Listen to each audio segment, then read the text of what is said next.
నమస్తే మావస్. రీసెంట్గా ఆంధ్రప్రదేశ్ గవర్నమెంట్ ఉద్యోగుల కోసం కొత్త రూల్స్ని తెచ్చింది మావ. అవేంటో తెలుసుకునే ముందు మీరు కొత్తవారైతే మన ఛానల్ని లైక్ అండ్ సబ్స్క్రైబ్ చేయండి మావ. చాలా మంత్స్ నుండి డైలీ అప్డేట్స్ ఇస్తున్నా, స్టిల్ మన సబ్స్క్రైబర్స్ కౌంట్ చాలా తక్కువ ఉన్నది మావ. నాకు తెలుసు మీరు సబ్స్క్రైబ్ చేస్తారు, ఖచ్చితంగా చేయండి. ఇక మ్యాటర్లకు పోతే, రీసెంట్గా Andhra Pradesh government ఉద్యోగులందరూ daily 10 hours work చేయాలని ఒక కొత్త రూల్ని తెచ్చింది మావ. అండ్ దాంతోపాటు ఉమెన్స్ కూడా నైట్ షిఫ్ట్లో వర్క్ చేయాలనే రూల్ కూడా తెచ్చింది మావ.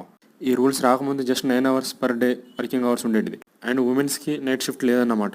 అండ్ దాంతోపాటు ఎవ్రీ 5 hours బ్రేక్ ఉండేది. బట్ ఇప్పుడు ఎవ్రీ 6 hours బ్రేక్ తీసుకోవాలని ఒక రూల్ తెచ్చింది. అండ్ ఇంతకుముందు ఎట్లుండే అంటే ఓవర్ టైం వచ్చేసి 75 hours పర్ క్వార్టర్, అండ్ ఇప్పుడు 144 hours per quarter. So government వాదన ఏంటిదంటే, is of doing business increase అవుతుంది, పెట్టుబడులు ఇంక్రీజ్ అవుతాయి, ఇన్వెస్టర్స్ వస్తారు, అండ్ ఎంప్లాయ్మెంట్ బాగా పెరుగుతుంది, అండ్ యొక్క ఎంప్లాయీస్ యొక్క జీతాలు కూడా ఎక్కువ పెరుగుతాయి అనేది గవర్నమెంట్ యొక్క మెయిన్ వాదన.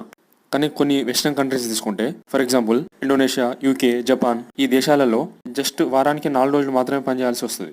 సో ఈ ఓవరాల్ ఇష్యూ మీద ఆంధ్రప్రదేశ్ ప్రజలు ఎలా రెస్పాండ్ అవుతారో చూడాలి. ఓకే.